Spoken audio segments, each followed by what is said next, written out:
Hi.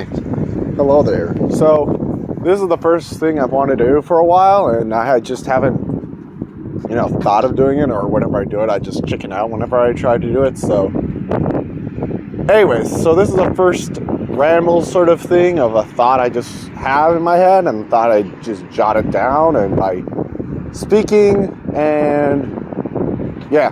So, if you read from the child's video, it's about, progressive rock. And just my whole thing about trying to think about what exactly progressive rock really, is.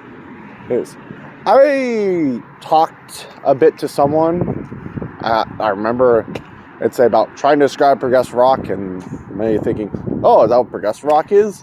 And I also remember that one video from Mike Become the Night, who talks about how there's good and bad progressive rock, and I'm like, oh, is progressive rock really anything? Because even though I disagreed at the time, I obviously feel change.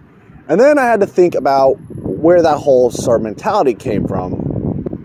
And then it hit me that progressive rock is a genre, but the reason I wasn't thinking of it as such, because progressive rock bands from the 70s and stuff moved to a more pop or hard rock style in the 80s. Now, Uriah Heep did do some hard sort of rock along with progressive rock even in the 70s, but that being said, they still had progressive rock elements in the 70s and weren't more arena rock pop sort of deal until they got into the 80s. In the 70s, they still had quite a bit of progressive rock elements quite a bit of progressive rock elements, not a lot, just quite a bit of elements of it still.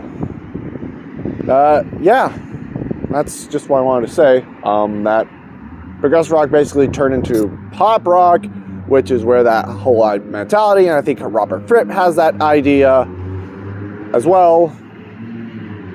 This is going to sound very confusing to anyone who just randomly checks this out, but yeah. That's what I wanted to ramble about. Hopefully, when I ramble, it will be a bit more cohesive. Then again, it's a rambling, so I doubt it will be any cohesive, but hey, there you go.